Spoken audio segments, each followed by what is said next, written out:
Chapter 1. A Child of Music. The air was cold, the streets damp with the scent of rain. Bonn, a small town in Germany, seemed to slumber under the gray sky. But inside a modest home, a sound echoed, a sound that would change the world. It was the faint, hesitant press of a piano key. And then, another. A little boy, no more than 5 years old, sat before the instrument, his small hands trembling with curiosity. His name was Ludwig van Beethoven. His eyes, wide and serious, seemed older than his years. His hair, a wild mess of dark curls, caught the dim light as he leaned closer to the keys. Suddenly, the door creaked open. A shadow loomed behind him. It was Johann, his father. His heavy footsteps filled the room like thunder. "Ludwig!" Johann barked. His voice was sharp, impatient. "Again! Play it again!" The boy flinched, but obeyed. His fingers hovered over the piano before pressing down. The melody came out awkward and uneven. Johann's face tightened. "No, like this." Johann shoved Ludwig's hands aside and slammed the keys, demonstrating the correct notes. The sound was harsh, jarring. The boy watched, his lips pressed tightly together. This was how it always was. Johann van Beethoven was not just a father. He was a man obsessed. A mediocre musician himself, he had grand dreams for his son. He had heard the stories of Mozart, the boy genius, and in Ludwig, Johann saw a chance to create another prodigy, another Mozart. But at what cost? The lessons were relentless. Morning, afternoon, night. Hours passed with the metronome ticking endlessly, its sharp clicks slicing through the silence. Ludwig's small hands would cramp, his back would ache, but his father's voice kept pushing. Again, you must be better. Sometimes the lessons ended in anger. Johann's temper would flare. His disappointment would spill out in harsh words, or worse. Ludwig's mother, Maria Magdalena, would watch silently from the doorway, her face pale with worry. She loved her son fiercely, but felt powerless against Johann's temper. Still, even in those dark moments, there was something in Ludwig that refused to break. Something that burned brighter than his father's anger. A spark. A gift. One evening, after hours of practice, Ludwig crept out of bed. His small feet padded across the cold wooden floor to the piano. The house was quiet. Even Johann's snores seemed distant. The boy sat down and let his fingers wander. Slowly, shyly, they found the keys. A melody began to form, soft, delicate, like a whisper in the night. It was imperfect, but filled with something his father's lessons could never teach. Emotion. Maria Magdalena, who had been watching from the shadows, felt tears prick her eyes. She knew. Her son was different, special. But life in the Beethoven household was not easy. Johann's drinking grew worse, and with it came financial troubles. The family struggled to make ends meet. Ludwig, still a child, carried a weight far heavier than his years. His father's expectations, his family's survival. And yet, he found solace in the music. At age 8, Ludwig gave his first public performance. The room was small, the audience polite but curious. Johann had bragged to anyone who would listen, "My son is a prodigy, a second Mozart." But as Ludwig sat at the piano, his hands shook, his heart raced, the room felt enormous, and the faces of the audience blurred together. He glanced at his father, who stood at the back of the room, his arms crossed, his expression stern. Then he took a deep breath and played. The first notes were tentative, like a bird testing its wings, but soon the melody soared. It filled the room, wrapping around the audience like a warm embrace. By the time the last note faded, there was silence, a long, breathless silence. And then applause. Ludwig looked up, his eyes searching for his father's face. But Johann gave no smile, no nod of approval. Instead, he simply turned and walked away.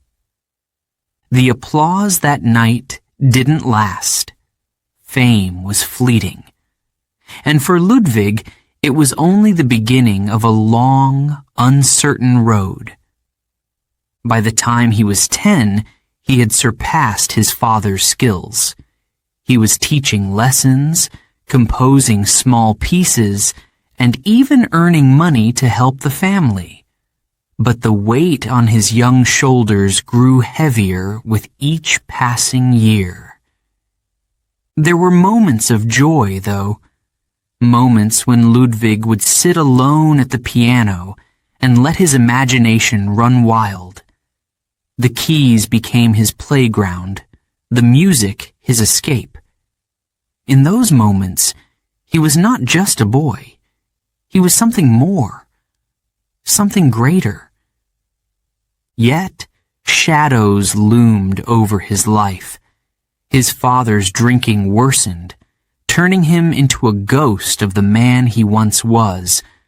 Ludwig often found himself comforting his younger brothers, shielding them from Johann's anger.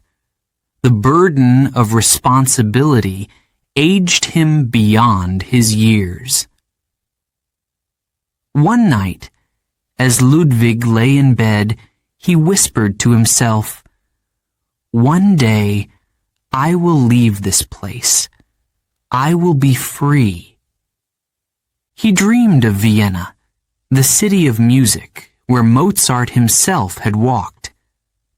The thought gave him hope, a flicker of light in the darkness. As the chapter ends, the boy who once pressed piano keys with trembling hands stands taller.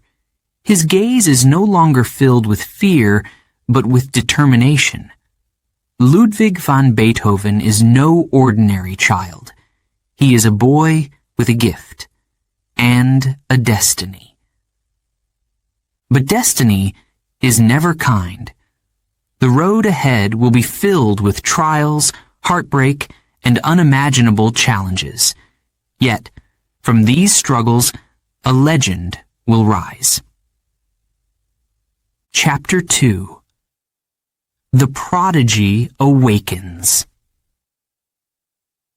The sun had barely risen, casting a pale glow over the town of Bonn. Inside a modest house, the sound of a piano echoed, quick, sharp notes that seemed almost alive.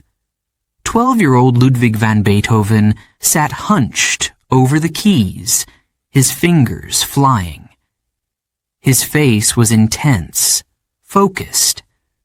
The music wasn't perfect, but it was powerful. "Ludwig, stop!" Johann's voice cut through the room like a whip. He stood in the doorway, his eyes narrowed. "You're not following the notes I gave you." Ludwig paused, his chest heaving. He turned to face his father, his small frame trembling slightly. I changed it. I thought it sounded better this way." Johann stormed toward the piano, his face dark with anger. "You thought? Music is not about what you think. It's about what I tell you to do." He banged his fist on the piano, making the strings vibrate with a harsh, discordant sound. The boy flinched but didn't argue. He simply stared at the keys, his hands clenching into fists on his lap. Inside, though, something burned. Despite his father's harshness, Ludwig's talent continued to grow. By the time he was 12, his skills on the piano and organ had surpassed those of most adults in Bonn. People began to whisper about him in the streets. "Have you heard Johann's boy? He's a genius," they said.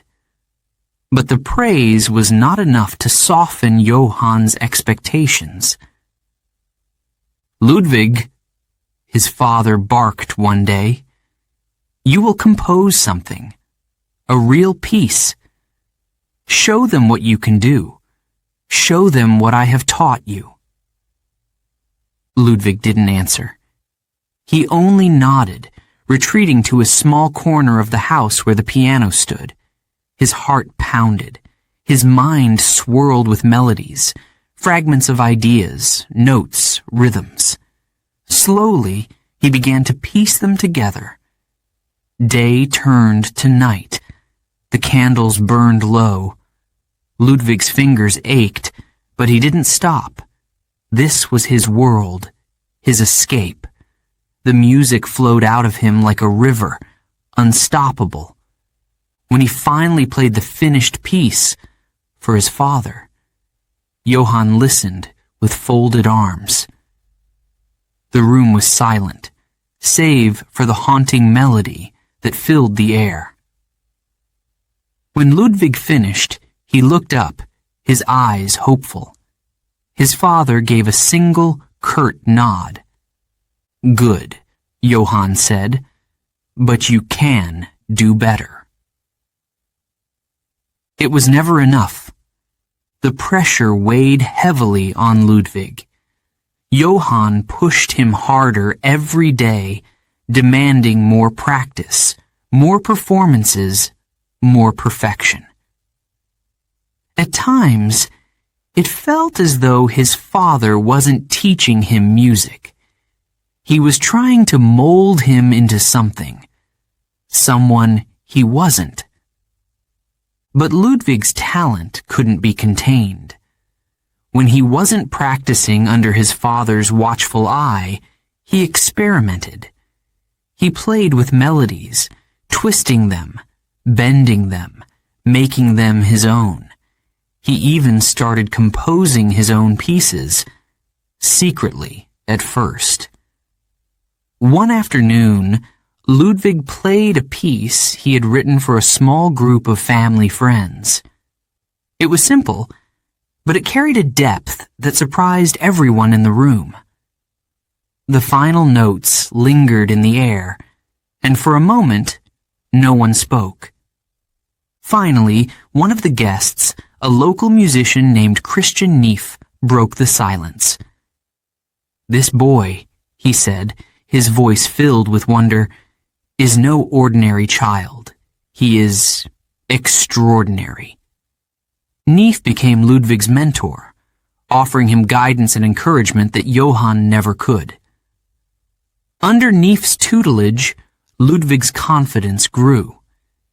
He began composing more seriously, creating pieces that astonished even the most seasoned musicians in Bonn. At just 12 years old, Ludwig published his first work, a set of keyboard variations. It was a small piece, but it was a start. His name was printed on the sheet music, Ludwig van Beethoven. For the first time, the world saw him not just as Johann's son, but as an artist in his own right. Yet, even as his star began to rise, the struggles at home grew worse. Johann's drinking spiraled out of control. The once proud father became a shadow of himself, his anger and bitterness consuming him. Ludwig often found himself stepping into the role of provider, earning money through music to support his family. The weight on his young shoulders was immense, but he bore it with quiet determination. One day, "I'll leave this place," he thought. "One day, I'll be free." As the years passed, Ludwig's dreams grew larger. Bonn felt too small for him now. He longed for Vienna, the city of music, the city where Mozart had lived and worked.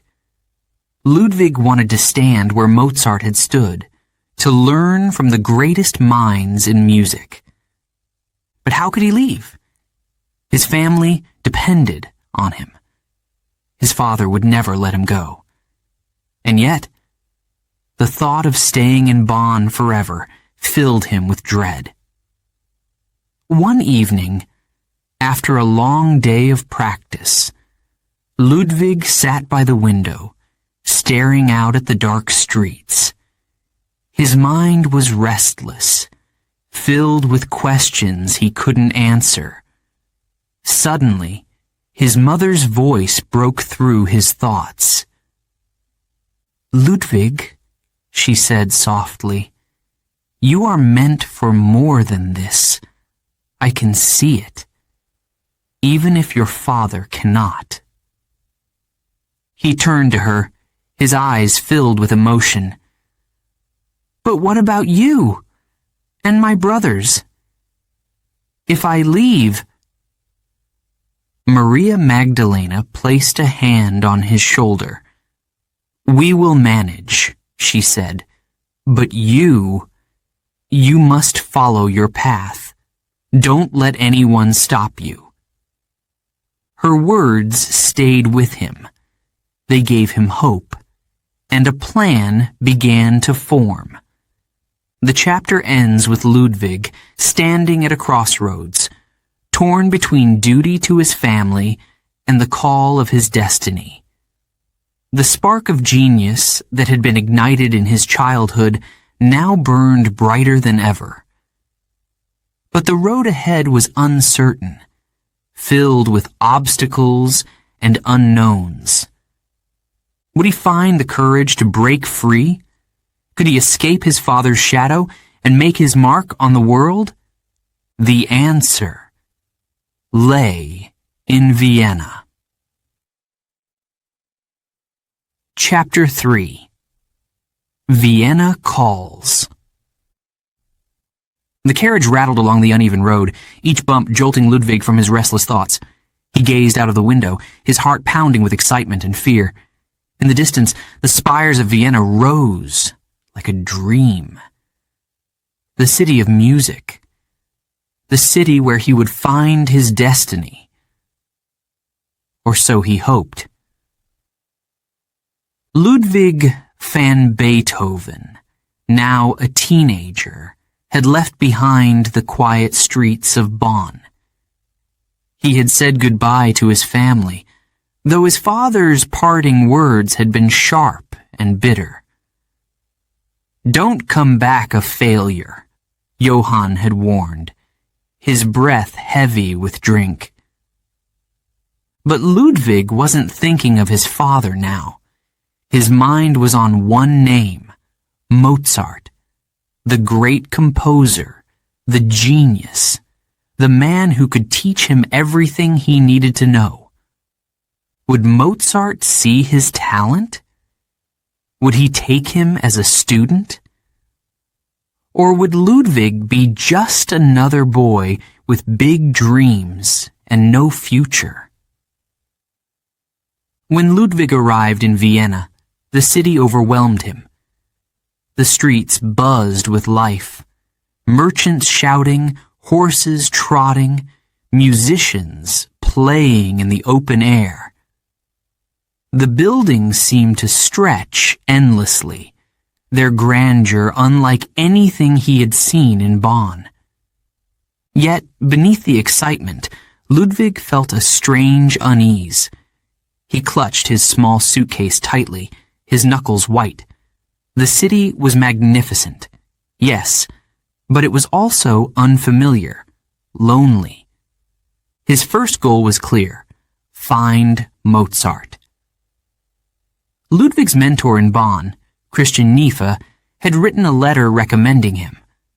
With trembling hands, Ludwig presented the letter to a servant at Mozart's house. He was ushered inside, his heart pounding so loudly he thought everyone could hear it.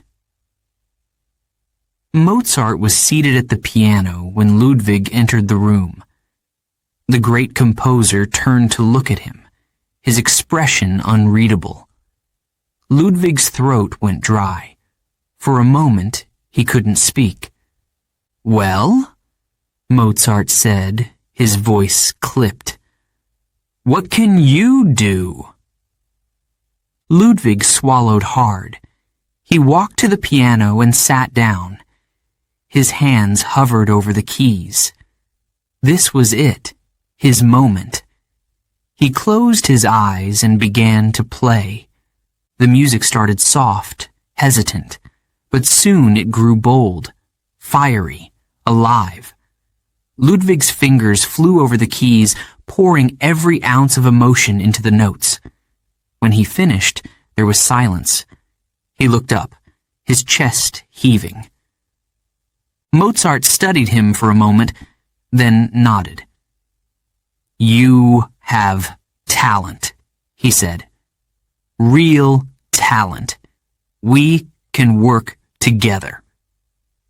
Those words lit a fire in Ludwig's heart. He had done it. Mozart had seen him, believed in him. This was only the beginning. But fate had other plans. Just as Ludwig's lessons were beginning, a letter arrived from Bonn. His mother, Maria Magdalena, was gravely ill. Without hesitation, Ludwig packed his things and boarded the next carriage home. The dream of Vienna would have to wait. When Ludwig arrived back in Bonn, the house was heavy with silence. His mother lay in bed, her face pale and thin. She smiled weakly when she saw him. "My Ludwig," she whispered. "You're here." For weeks, Ludwig stayed by her side, playing soft melodies on the piano to soothe her. But her health continued to decline. Despite his prayers, despite his music, he couldn't stop what was coming. One cold morning, Maria Magdalena took her final breath. Ludwig was shattered. His mother had been his anchor, his source of strength. Without her, the house felt emptier than ever. Johann, consumed by grief and alcohol, became more volatile. Ludwig's younger brothers looked to him for guidance. He was no longer just a son. He was now the head of the family. The next few years were a blur of responsibilities and sacrifice. Ludwig worked tirelessly, teaching music, performing, and composing to provide for his siblings. His dream of returning to Vienna seemed further away with each passing day. But the spark inside him refused to die. Late at night, when the house was quiet, Ludwig would sit at the piano and lose himself in the music. His fingers danced over the keys, creating melodies filled with pain, hope, and determination. One night, as he played, he whispered to himself, "I will go back. I will finish what I started." Finally, in 1792, the opportunity came. Neef and other supporters in Bonn arranged for Ludwig to return to Vienna. This time, it was not a timid boy who stepped onto the carriage. It was a young man with fire in his heart. The journey back to Vienna was long and cold, but Ludwig didn't mind. The thought of the city filled him with renewed purpose. He was ready to learn, to grow, to prove himself. When he arrived in Vienna, the city seemed different, familiar yet strange. Ludwig quickly discovered that Mozart, the man he had dreamed of studying under, had died the year before. The news struck him like a blow. How could the world lose such a genius? And now, where would Ludwig turn? The answer came in the form of another legend, Joseph Haydn. The great composer agreed to take Ludwig as a student, though their relationship would prove to be as challenging as it was enlightening. The chapter ends with Ludwig standing in Vienna once more, the weight of his family's struggles still heavy on his shoulders. But this time, he feels stronger, more determined.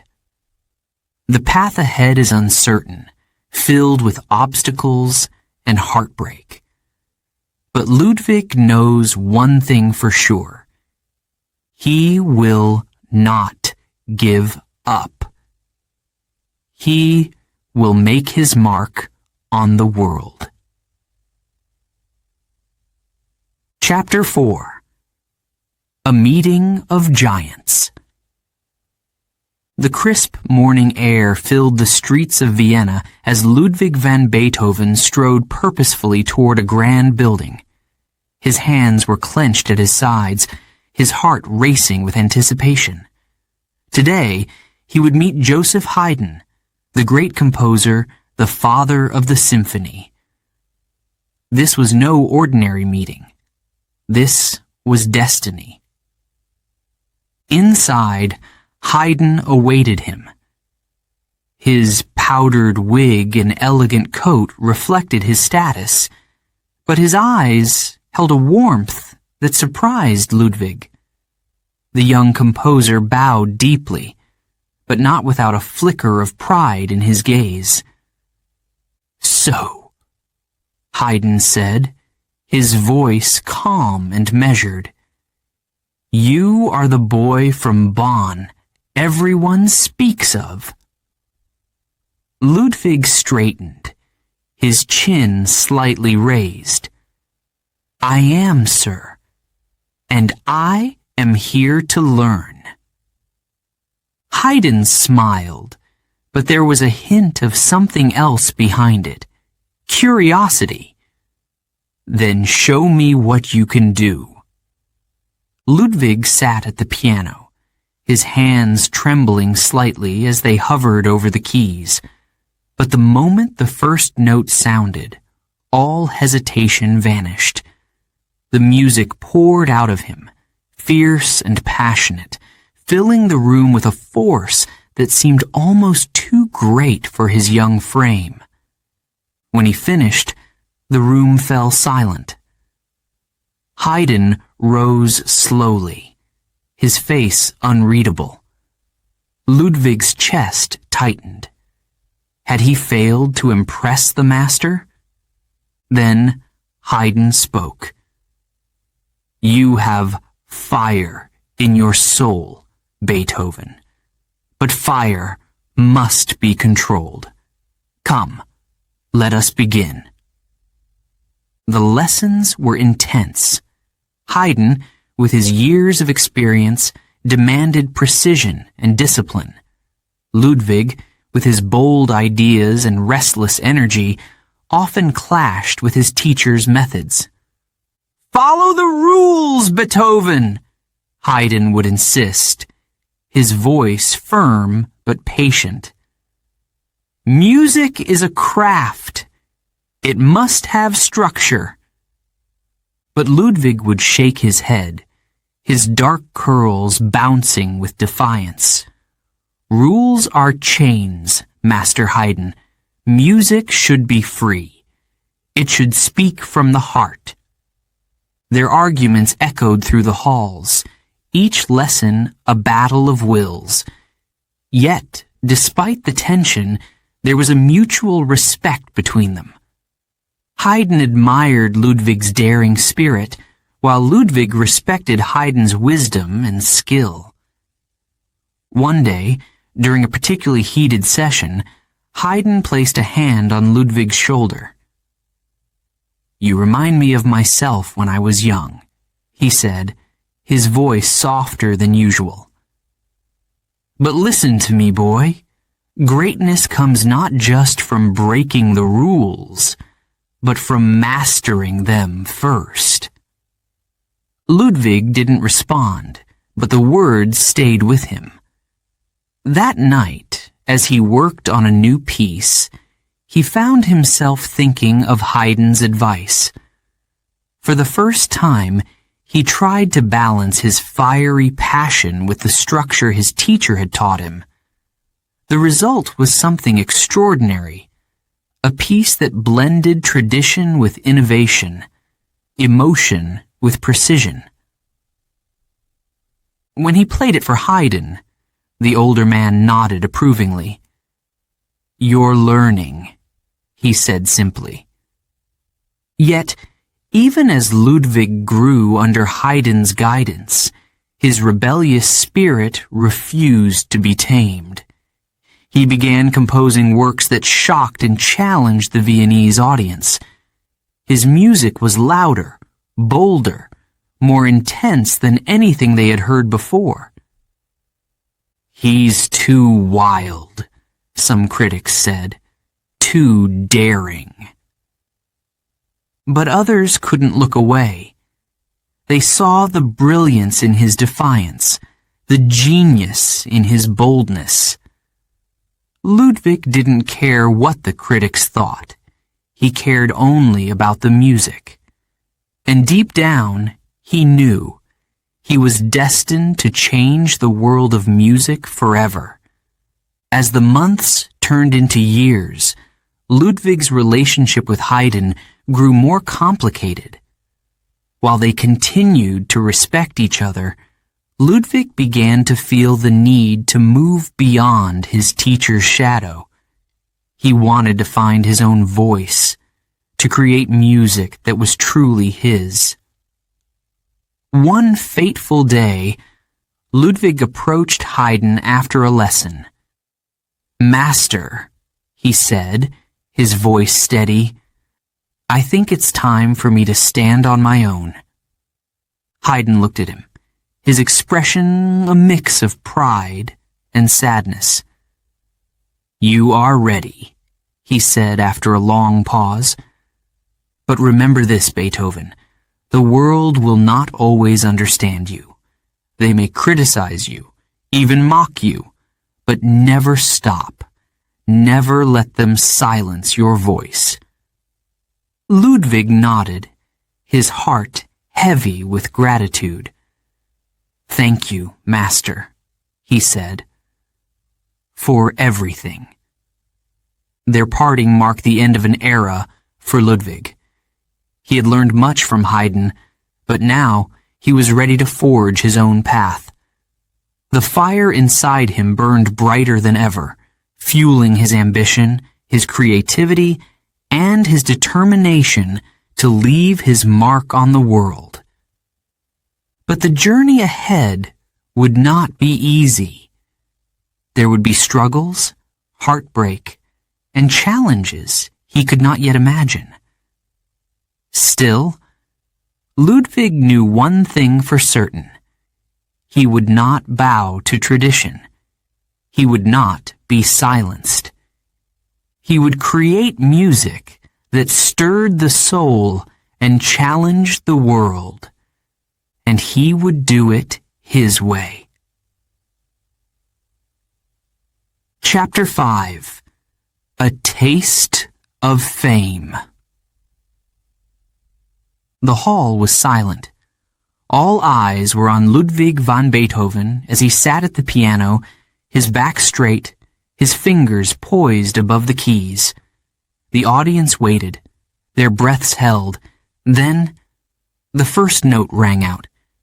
It was soft, like a whisper. Then it grew louder, bolder, filling the room with a melody unlike anything they had heard before. Beethoven's hands flew over the piano, coaxing out sounds that seemed to speak directly to the soul. Some listeners leaned forward, their faces awash with wonder. Others wiped tears from their eyes. When the final chord echoed and faded, the room erupted into applause. The sound was deafening. People stood, cheering, clapping, shouting his name. Beethoven rose and bowed, but there was no smile on his face. His dark eyes searched the crowd, his expression intense. In Vienna, Beethoven had become the talk of the town. His performances were like nothing anyone had experienced before. He played with a power, a passion, that left audiences breathless. His compositions broke the rules, blending raw emotion with daring techniques. Beethoven is a genius, some exclaimed. Beethoven is a madman, others whispered. And Ludwig himself? He didn't care what they thought. He only cared about the music. But fame brought its own challenges. With every concert, Beethoven's reputation grew, and so did the expectations placed upon him. Wealthy patrons invited him to their homes, eager to show off the city's newest star. Critics dissected his every note, every choice. His fiery temper didn't help matters. Ludwig was known for his bluntness, his refusal to flatter those in power.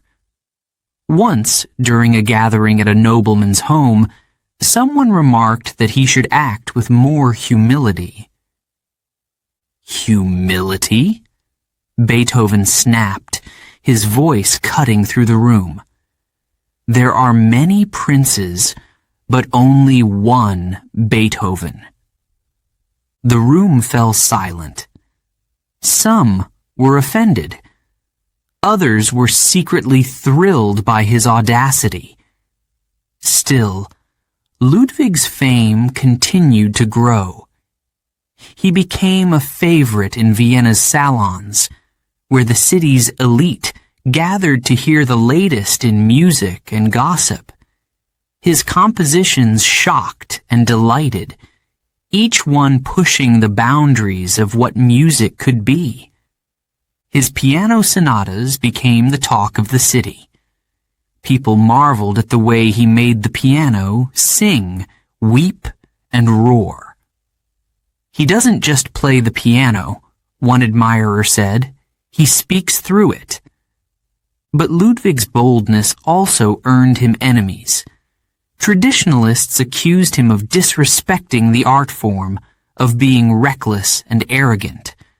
Some even tried to sabotage his reputation. Beethoven ignored them, or at least he tried to.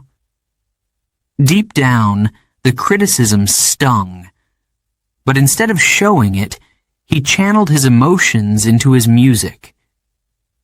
Each new piece was a response, a declaration that he would not be silenced. Yet amid the applause and adoration, something strange began to happen. Ludwig noticed it first during a rehearsal. A soft, high note on the piano sounded faint, almost distant. He frowned and played the note again. The same. He shook his head, dismissing it as his imagination. But over the weeks, it happened more often. Certain tones seemed to vanish, as though the piano itself was betraying him. Then came the ringing, a soft, constant hum that buzzed in his ears even in silence. Ludwig pressed his hands against his head, trying to block it out, but it wouldn't go away. At first, he told no one. How could he? He was Beethoven, the rising star, the man whose very life depended on his ears. The idea of losing his hearing was unthinkable, impossible. But the whispers in his ears grew louder, more insistent, and with them came fear. One night, after a particularly exhausting concert, Ludwig sat alone in his room. His hands rested on the piano, but he didn't play. Instead, he stared at the keys, his mind racing. "What if it doesn't stop?" he whispered to himself. The thought made his chest tighten. Music was his life. Without it, who would he be? He struck a chord on the piano, hard and loud. The sound rang out clearly. Relief washed over him, but only for a moment. He knew the truth. Something was wrong, and it was getting worse. Despite his growing fear, Ludwig refused to slow down. He threw himself into his work, composing with a feverish energy that astonished even his closest friends. He began sketching ideas for symphonies, quartets, and sonatas, each one more daring than the last. But his temper, always fiery, grew even more unpredictable. Friends and patrons noticed his mood swings, his impatience. Some began to avoid him, calling him difficult, even impossible. "Why does he act this way?" one patron complained. "He is burdened," another replied quietly. The chapter ends with Ludwig sitting at his piano late at night. The room is dark, save for the faint glow of a candle. His fingers move over the keys, creating a melody that is both beautiful and haunting. The whispers in his ears are louder now, almost unbearable, but he doesn't stop. He can't stop. The music is his salvation, his lifeline. But for how much longer?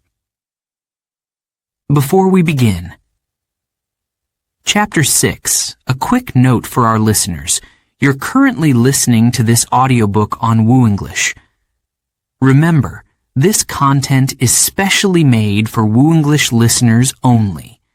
If you're hearing it on any other channel, it may be a violation of Woo English's rights. Please ensure you're tuned into the right source to fully enjoy and respect this audiobook journey. Now, let's continue the story. Chapter 6, The Silence Within. The morning was quiet. Too quiet. Ludwig van Beethoven sat at his desk, staring at a blank sheet of paper. His hand trembled as he reached for his pen. Outside, birds sang in the trees, their songs crisp and clear. But not to him. The sounds that once filled his world were fading. Ludwig leaned back in his chair, pressing his hands over his ears. The ringing was constant now, a sharp, cruel reminder of what was happening to him. He shook his head violently, as if the motion might shake free the noise. But it didn't. It never did. It had started as a whisper, a faint hum in the background. He thought it was nothing. Fatigue, perhaps.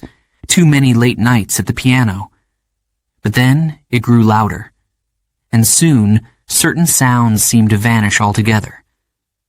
A soft laugh. The chirp of a bird. The high notes of a violin. He tried to hide it from his friends, his patrons, even himself. But as the months passed, the truth became impossible to ignore. Ludwig van Beethoven, the brilliant composer, was losing his hearing. One evening, after a long day of rehearsals, Ludwig sat at the piano. He played a simple melody, his fingers moving instinctively over the keys. But something was wrong. The notes didn't sound right. He struck the keys harder, frustration boiling inside him.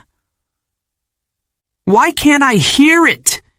he shouted, his voice echoing in the empty room. The piano stood silent, mocking him. He buried his face in his hands. How could this be happening? He was a musician, a man whose very soul was tied to sound. Without his hearing, who was he? What could he do? The days that followed were dark. Ludwig withdrew from the world, avoiding friends and social gatherings. He stopped performing, terrified that someone might notice his growing struggle. Vienna buzzed with rumors. "Where is Beethoven?" people asked. "Why has he disappeared?" Only a few close friends knew the truth. They begged him to seek help, to fight, but Ludwig refused. How could anyone help him? This wasn't a battle he could win. One autumn afternoon, Ludwig took a long walk in the countryside. The trees were ablaze with color, their leaves rustling in the wind. But the sounds of nature that had once brought him peace were faint, distant. He sat beneath a tree, the weight of his despair crushing him. In his pocket was a letter he had begun to write. A letter to his brothers, a letter of confession. "Oh, you who think me hostile, stubborn, or misanthropic," the letter began, "how greatly you wrong me. You do not know the secret cause of my grief." The words poured out of him, heavy and raw. He wrote of his pain, his isolation, the unbearable cruelty of his condition. He wrote of his despair, his longing for death. "Only my art has held me back," he admitted. It seemed impossible to leave the world before I had created all that I felt called to create. Tears blurred his vision as he wrote. He had never felt so broken, so lost. But as he neared the end of the letter, something shifted inside him. His pen slowed. His thoughts grew clearer. Ludwig stared at the final lines of the letter. His hand hovered over the page. Then, with a deep breath, he wrote, "I will endure this. I will find my way. For my art, for the world, for myself." The act of writing the letter, pouring his soul onto the page, had given him a strange kind of strength. He folded the paper carefully and placed it in his pocket. The despair was still there, heavy and relentless. But now, it was joined by something else, a flicker of hope. When Ludwig returned to Vienna, he was different. He was still plagued by his condition, still haunted by the loss of his hearing. But he refused to give up. He refused to let the silence win. He threw himself into his work with a new intensity, composing pieces that pushed the boundaries of music. His deafness became a part of him, shaping his art in ways he could never have imagined. The chapter ends with Ludwig sitting at his piano late at night. His fingers move over the keys, creating a melody that is bold, defiant, and heartbreakingly beautiful. The ringing in his ears is deafening, but he doesn't stop. He can't stop. The silence within him has become his greatest enemy, but it has also become his greatest muse. Chapter 7. The Heiligenstadt Testament. The sun hung low over the hills of Heiligenstadt, its golden light casting long shadows across the fields. Ludwig van Beethoven walked slowly down a narrow path, his hands clasped behind his back. The distant sound of church bells floated on the breeze, but to him it was faint, barely there. The silence in his ears was deafening. For weeks, Ludwig had been here, far from the noise of Vienna. His friends had urged him to take this retreat, hoping the fresh air and quiet might heal his troubled mind. But peace was hard to find. His hearing was almost gone. The constant ringing in his ears was unbearable, and his spirit felt shattered. Inside his small room, Beethoven sat at a wooden desk. A blank sheet of paper lay before him. He stared at it for what felt like hours, the weight of his thoughts pressing down on him. Finally, he picked up his pen and began to write. For my brothers Karl and Johann. The words came slowly at first, then faster. Each stroke of the pen felt like opening a wound, letting the pain pour out. Oh, you men who think or declare me to be hostile, stubborn, or misanthropic, how greatly you wrong me. You do not know the secret cause of my grief. Ludwig's hand trembled as he wrote. The secret he had kept for so long, the truth of his deafness, was finally spilling onto the page. He wrote of his suffering, his despair, the cruel irony of his condition. A musician who cannot hear. What a joke life has played on me. He paused, his chest heaving. The room felt too small, too dark. He pushed back from the desk and stood pacing the floor. Outside, the wind rustled the trees, but to him it was nothing more than a whisper. Memories flooded his mind. The laughter of his childhood, the melodies of Vienna's grand salons, the thunderous applause after his performances. All of it felt so distant now. The world he had once known, the world of sound, was slipping away, and with it, his hope. He sank into a chair by the window, burying his face in his hands. What is the point? He thought. Why should I continue to fight? For a long time, he sat there, motionless. The sun dipped lower, painting the sky in hues of red and gold. Slowly, he lifted his head. His gaze fell on the piano in the corner of the room. It seemed to call to him, its silent keys waiting. He approached the piano hesitantly, his fingers brushing the cool ivory keys. He pressed one, then another. The sound was faint, muted by his failing ears, but the vibration reached him. Closing his eyes, he began to play. A melody emerged, soft at first, then stronger. It was mournful, filled with longing and pain. But beneath the sorrow, there was something else. A flicker of determination, a spark of hope. The music swelled, filling the room, wrapping around him like a shield. In that moment, Ludwig realized something. His deafness could silence the world around him, but it could not silence the music inside him. He returned to his desk, his pen moving with renewed purpose. The tone of the letter shifted. It was no longer just a confession of despair. It was a declaration.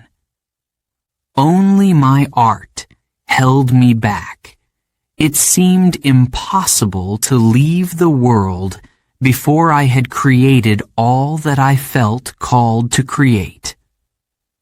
Ludwig's resolve grew with every word. He wrote of his decision to endure, to fight, to live. Not for himself, but for his music, for the gift he had been given, even if it now felt like a curse. As the hours passed, the letter became something more than a document. It became a turning point, a promise to himself. I will seize fate by the throat, he wrote, his pen pressing hard into the paper. It shall not bend me completely. Tears blurred his vision, but he didn't stop. He poured his soul onto the page, his despair and his courage intertwined. By the time he finished, the sun had set, and the room was bathed in the soft glow of candlelight.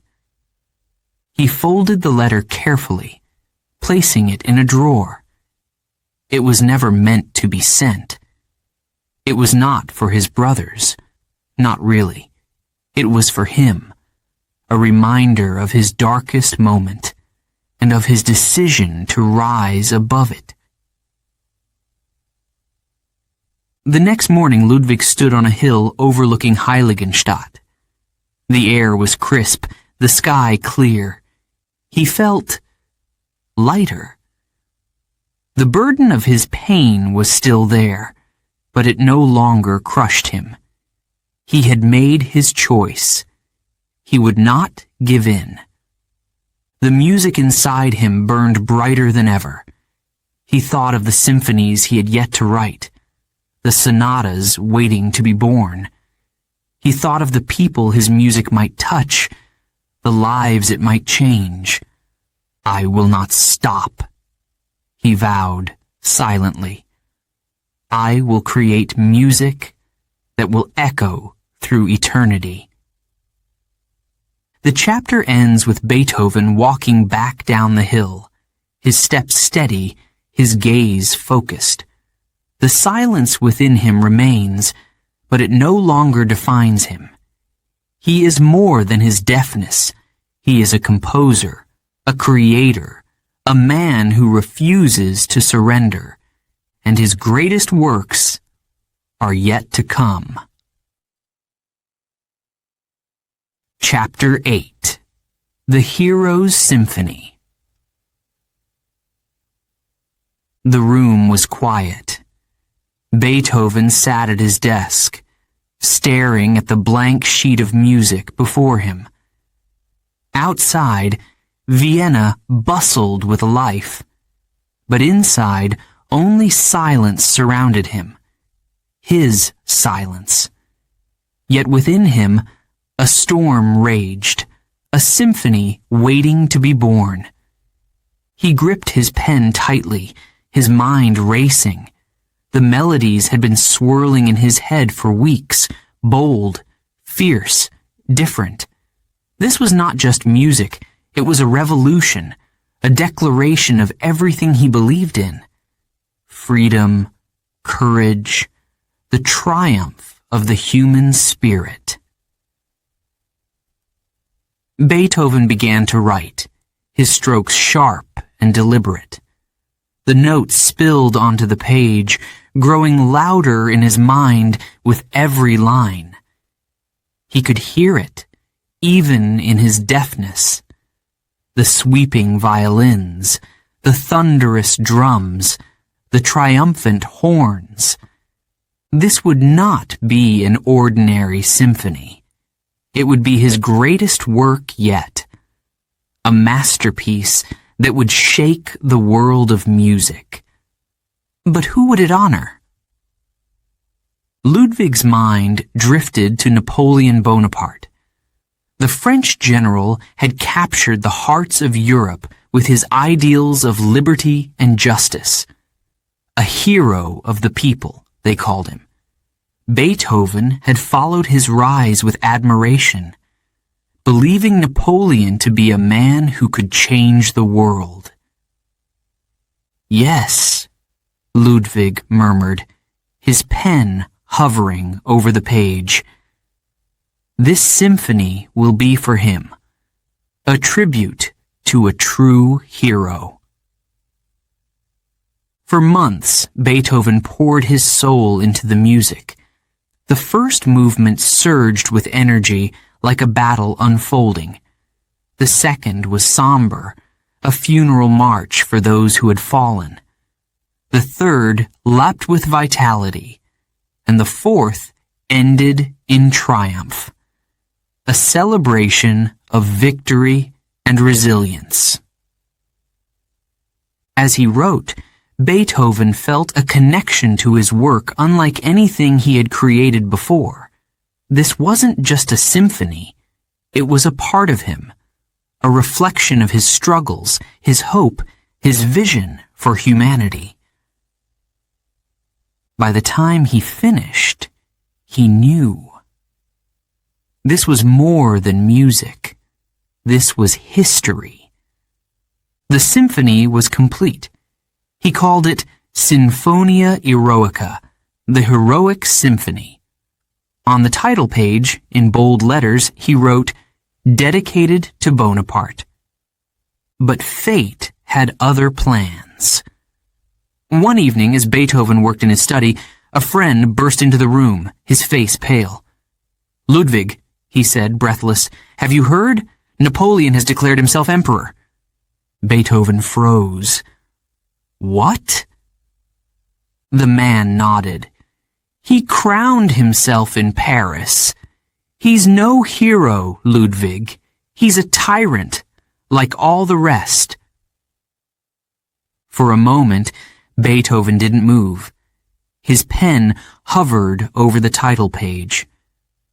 Then, with sudden fury, he grabbed it and scratched out Napoleon's name so violently that the paper tore. "So, he is just another king," Beethoven growled. "He is no hero."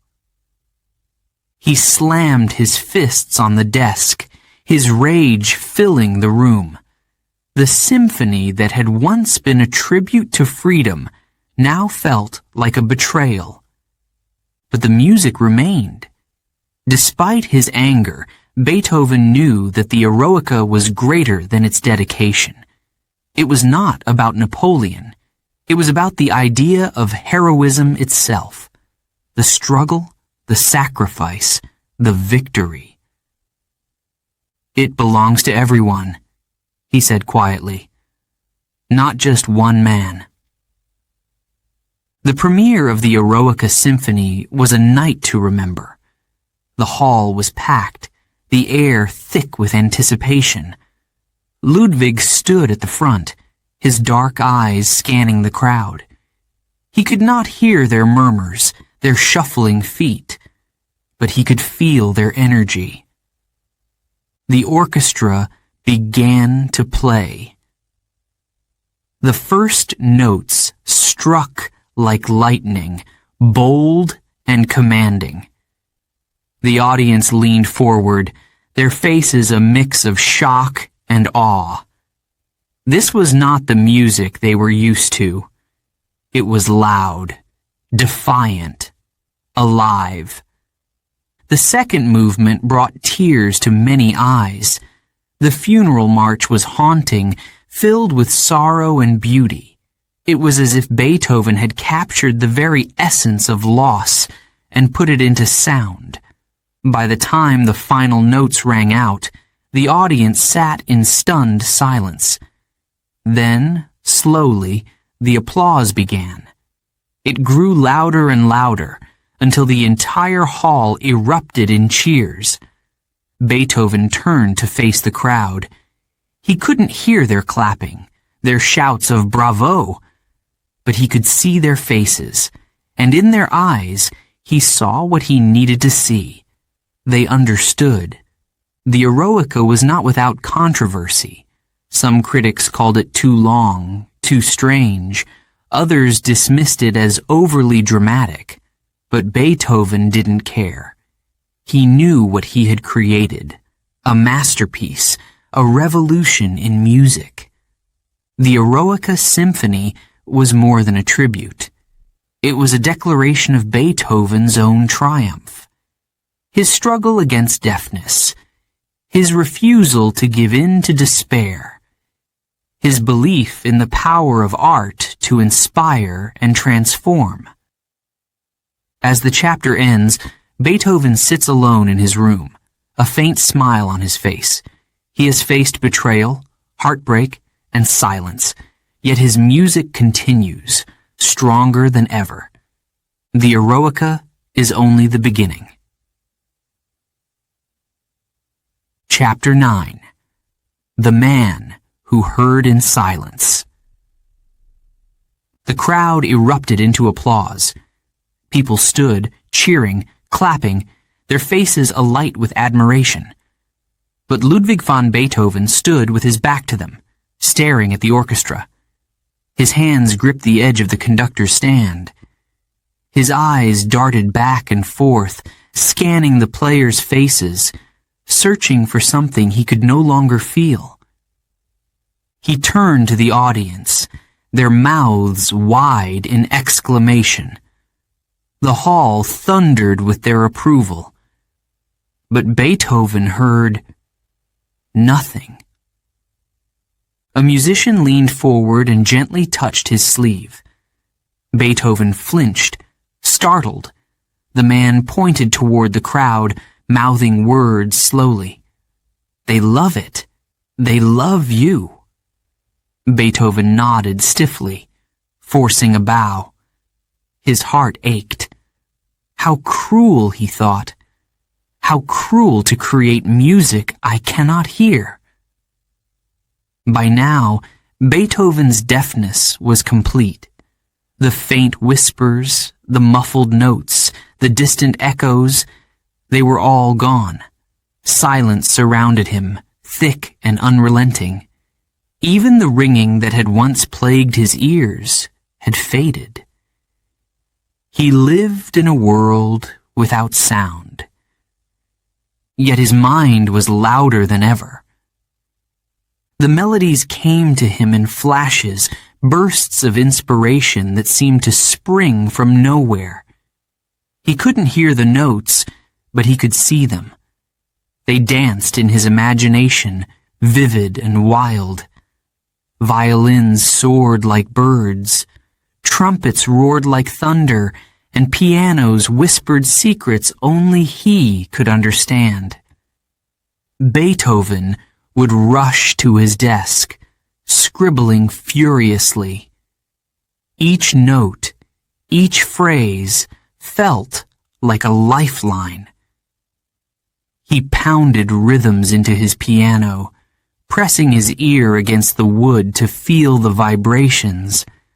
The music was alive inside him, and it demanded to be set free.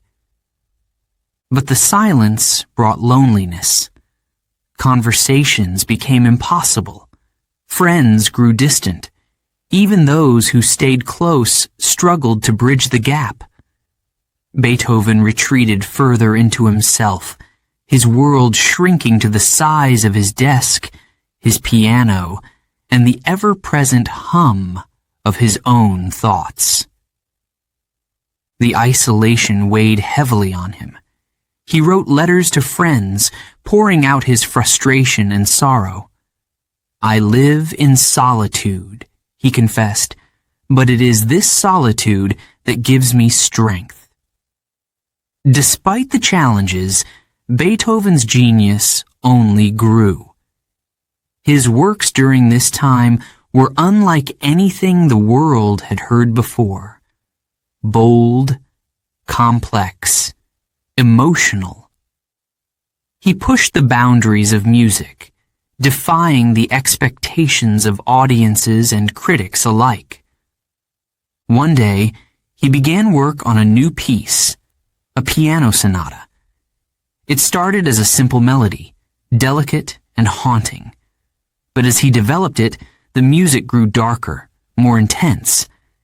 It became a battle between light and shadow, between hope and despair. When it was finished, Beethoven named it the Moonlight Sonata. The piece was a reflection of his inner world, a glimpse into the beauty and turmoil that lived within him. But his greatest challenge was yet to come. Beethoven dreamed of creating something monumental, a symphony that would capture the essence of humanity itself, a work that would transcend his deafness, his pain, his isolation, a symphony that would speak to the world even if he could not. The process was grueling. Beethoven worked tirelessly, sketching ideas, refining themes, building the structure of the piece. He often worked late into the night, his candle burning low. His hands, rough and calloused, moved across the pages with determination. There were moments of despair, times when he felt the weight of his deafness pressing down on him, threatening to crush his spirit. He would sit at the piano, his head in his hands, whispering to himself, "Why must it be this way? Why?" But then the melodies would return, pulling him back. The music was his lifeline, his voice, and he would not let it be silenced.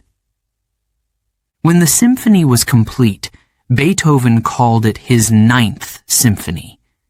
It was unlike anything the world had seen or heard, a choral symphony with voices woven into the orchestra. At its heart was a message of hope and unity, captured in the final movement, the Ode to Joy. The premiere of the 9th Symphony was one of the most anticipated events in Vienna. The hall was packed, the air electric with excitement. Beethoven, though completely deaf, insisted on conducting. He stood before the orchestra, his eyes fierce, his movements commanding. The music began. The opening notes were powerful, shaking the very walls of the hall. The audience sat in stunned silence, their eyes wide with wonder. The symphony unfolded like a journey, through struggle, through triumph, through the vast depths of human emotion. When the final movement began, the choir rose, their voices soaring. "Freude, schöner Götterfunken," they sang. "Joy, beautiful spark of the gods." The sound was overwhelming, filling every corner of the hall. Beethoven, unable to hear the music, conducted with his whole body. He felt the vibrations through the floor, saw the musicians' faces, the energy in their movements. He poured his soul into every gesture, guiding them to the symphony's triumphant conclusion. When the final note rang out, the audience leapt to their feet. The applause was thunderous, a tidal wave of sound. But Beethoven stood still, his back to them, unaware of their cheers. One of the singers approached him, gently turning him toward the crowd. Beethoven saw their faces, smiling, crying, shouting his name. He bowed deeply, tears streaming down his face. He could not hear their applause, but he could feel their love. The 9th Symphony was a triumph. It cemented Beethoven's legacy as one of the greatest composers in history. But for Ludwig, it was more than that. It was proof that his deafness could not defeat him, that his silence was not the end, but a beginning.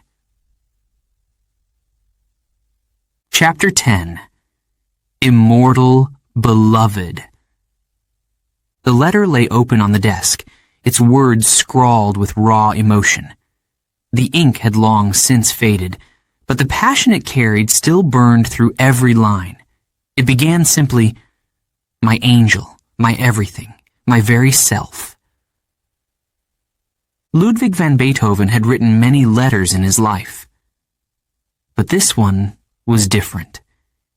It was not for a patron or a friend. It was a confession, a plea, a love so deep and consuming that even centuries later, its mystery remains. But who was it for? Who was Beethoven's immortal beloved? Ludwig's life was filled with music, but his heart was often lonely. He longed for companionship, for someone who could share in his struggles and his triumphs. And yet, love always seemed just out of reach. He was a man of contradictions, proud and passionate, but also shy and insecure. Women admired his genius, but his temper and unpredictable nature often drove them away. Despite his fame, Ludwig's deafness isolated him, making it hard to connect with others. And yet, he fell in love. Again and again. There was Josephine Brunswick, a beautiful and intelligent young woman from a noble family. Ludwig gave her piano lessons, and soon their relationship deepened.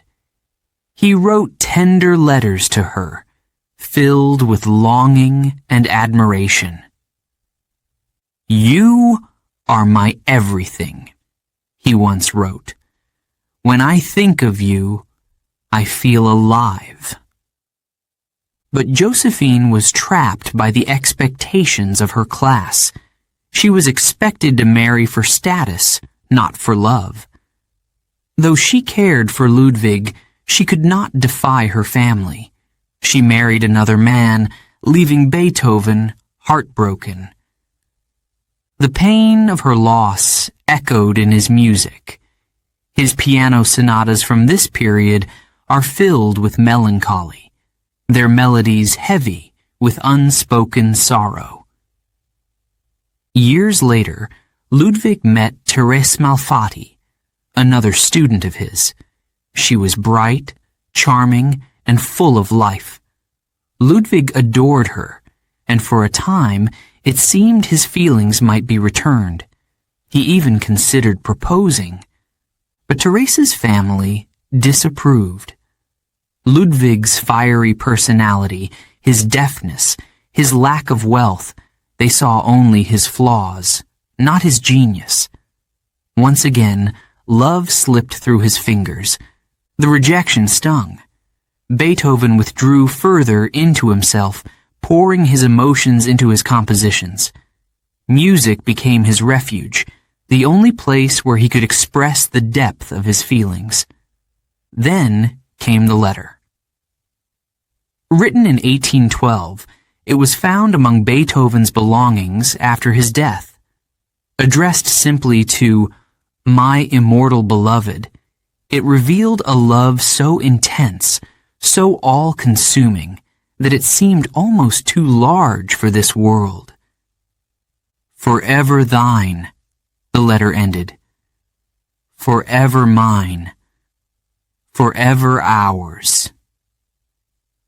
But it bore no name, no clue to the identity of the woman who had inspired such devotion. The mystery has haunted scholars and fans alike. Was it Josephine, Therese, or someone else entirely? Some believe it was Antonie Brentano, a married woman and close friend of Beethoven's. Others argue it was a woman lost to history, someone whose name was never recorded. But for Beethoven, the answer was clear. He knew who his immortal beloved was, and the pain of their separation left a mark on his soul. Ludwig's love life was filled with longing and heartbreak, but it also fueled his greatest works, his Moonlight Sonata, his Appassionata, his late string quartets. All are filled with the raw emotion of a man who loved deeply, but could never find lasting happiness. In his loneliness, Beethoven often turned to his art. He once said, "Music is the mediator between the spiritual and the sensual life." Through his compositions, he connected with the world, even when his heart felt isolated. As Beethoven grew older, his dreams of love faded. His deafness, his temper, his relentless drive to create, these became barriers too great to overcome. He accepted his solitude, though it pained him deeply. Yet even in his isolation, the memory of his immortal beloved remained. She was his muse, his inspiration, the spark that ignited some of his most beautiful music. The chapter ends with Beethoven sitting alone, the letter folded carefully in his hands. Outside, the city of Vienna bustles with life, but inside his room, all is still. He closes his eyes, the words of the letter echoing in his mind. Forever thine, forever mine, forever ours. The music he composes that night is bittersweet, a melody that speaks of love lost but never forgotten. Chapter 11.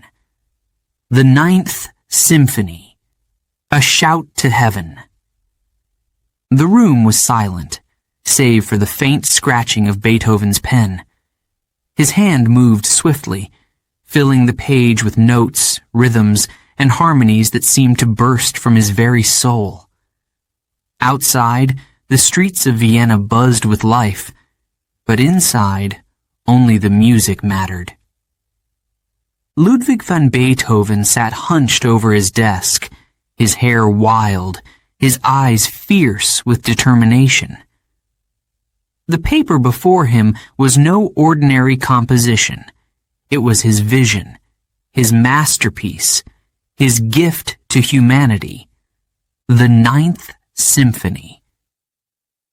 For years, Beethoven had dreamed of this symphony. It would be unlike anything the world had ever heard, bold, grand, filled with voices singing of joy, hope, and brotherhood, a celebration of humanity itself. But writing it was no small task. Beethoven was no longer the man he had once been. His body was frail, his hearing completely gone. The silence that surrounded him was thick and unyielding. He could not hear the notes he wrote, only feel them in his mind. Yet, somehow, the music poured out of him. The idea for the final movement had haunted him for years. It was inspired by Friedrich Schiller's Ode to Joy, a poem that spoke of unity and universal love. Beethoven wanted to bring those words to life, to give them a voice that would echo through the ages. But the process was grueling. Beethoven worked late into the night, often until the candles burned low. His desk was piled high with sketches, some of them crumpled in frustration, others carefully preserved. His hands trembled as he wrote. His body ached. But his resolve was stronger than ever. One day, a friend visited Beethoven, bringing food and news from the city. He found Ludwig at the piano, his head bowed, his fingers moving over the keys. The piano was silent to him, but he pressed on, feeling the vibrations through the wood. "You're working too hard, Ludwig," the friend said gently. "You need to rest." Beethoven didn't look up. "Rest?" he said, his voice low. "There will be time for rest when I am done. Until then, the world must wait." Months turned into years. The Ninth Symphony grew, movement by movement, like a great monument being built stone by stone. The first was powerful and dramatic, the second lively and energetic. The third was tender, a moment of calm before the storm. And then, the final movement. Beethoven poured everything into it. The voices, the choir, the soaring melody of the Ode to Joy. It was a shout to heaven, a call to the world to come together in peace and harmony. When he finished the last note, he sat back in his chair, exhausted but triumphant. The Ninth Symphony was complete.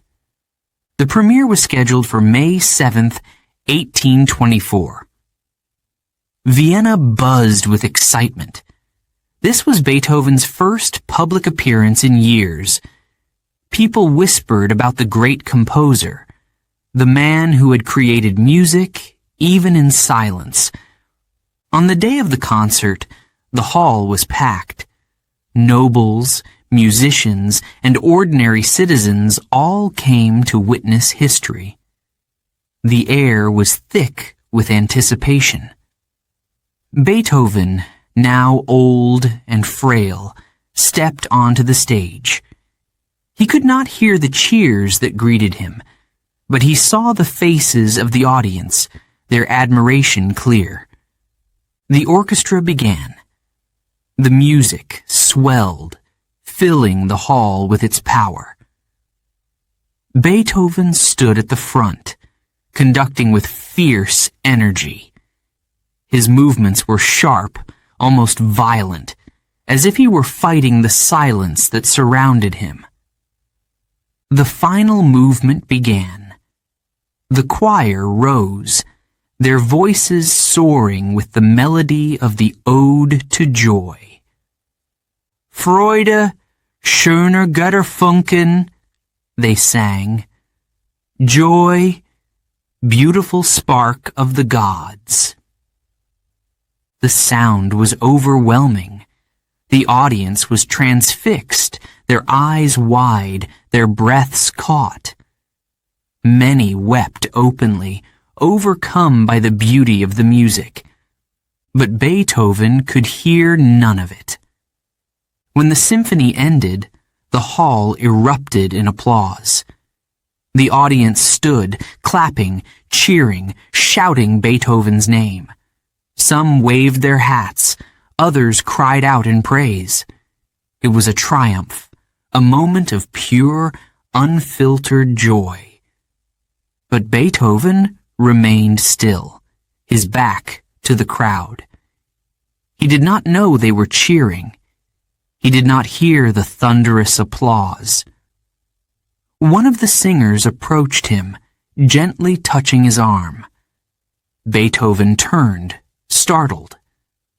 The singer pointed to the crowd, smiling. Ludwig turned fully, his eyes scanning the audience. He saw their faces, their tears, their joy. And then he knew. They understood. They felt what he had given them. Beethoven bowed deeply, his hands trembling. Tears filled his eyes as he took in the moment.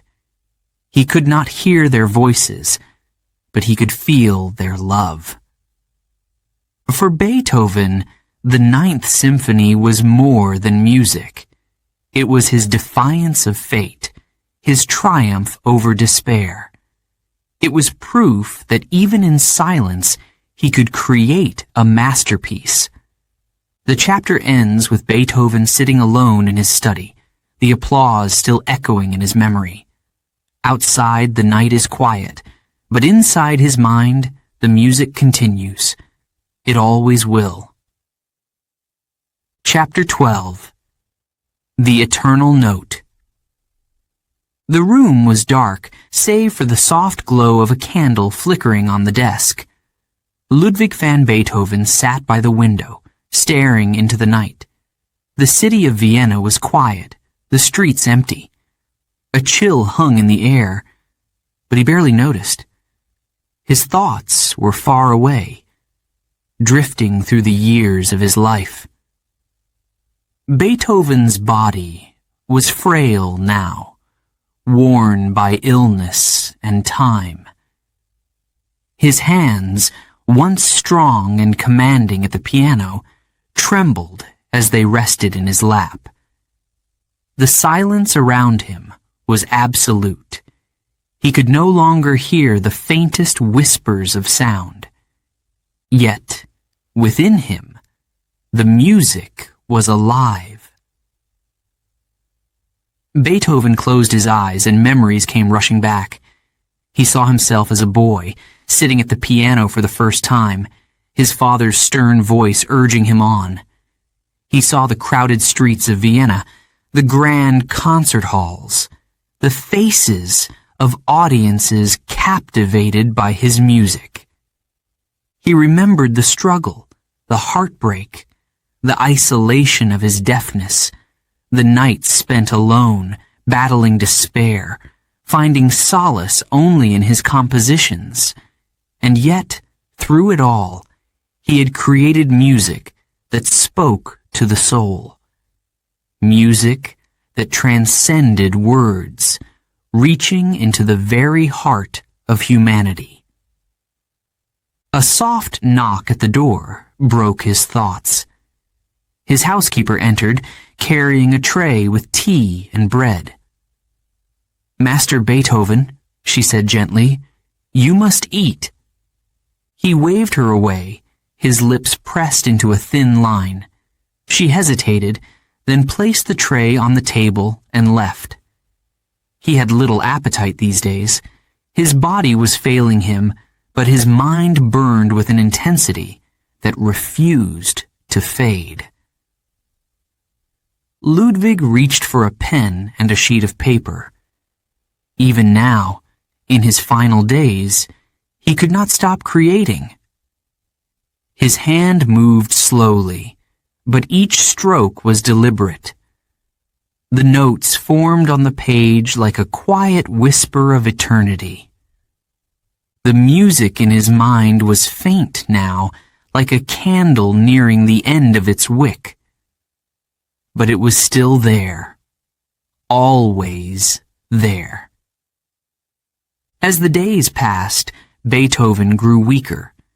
Friends came to visit, sitting by his bedside, sharing stories, offering comfort. Some brought news of the world, tales of how his music was being performed and celebrated across Europe. "They play your Ninth Symphony in Paris, Ludwig," one friend said, his voice filled with pride. "They call it a masterpiece, a gift to humanity." Beethoven smiled faintly, his eyes shining with a mixture of gratitude and sadness. He raised a trembling hand and wrote on a piece of paper, "Not for humanity, for joy, for life." On a stormy March evening in 1827, Beethoven lay in his bed, his breath shallow. Rain lashed against the windows, and thunder rumbled in the distance. His closest friends gathered around him, their faces etched with sorrow. Beethoven's eyes fluttered open, and he looked at them, his gaze piercing. He seemed to want to speak, but no words came. Instead, he raised his hand weakly, pointing toward the sky. In that moment, a clap of thunder roared, shaking the walls. The storm seemed to echo the power of his spirit, as if nature itself mourned his passing. Beethoven took one last breath and was gone. The news of Beethoven's death spread quickly, sending waves of grief across Vienna and beyond. Crowds gathered outside his home, their faces wet with tears. Musicians, composers, and ordinary people all mourned the loss of the man who had given the world so much. But Beethoven's story did not end there. His music continued to live, echoing through concert halls, homes, and hearts across the globe. The Moonlight Sonata, the Eroica Symphony, the Ode to Joy. Each note carried his essence, his struggle, his triumph. Generations would come to know his name, to feel his genius. They would marvel at how a man who could not hear could create such beauty.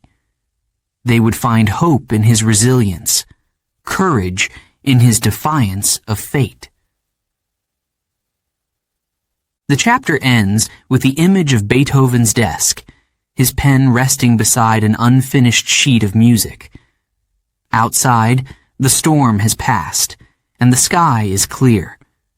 The stars shine brightly, as if in silent tribute to the man who gave the world his soul through sound. And as the final words fade, one question lingers in the minds of all who hear his story.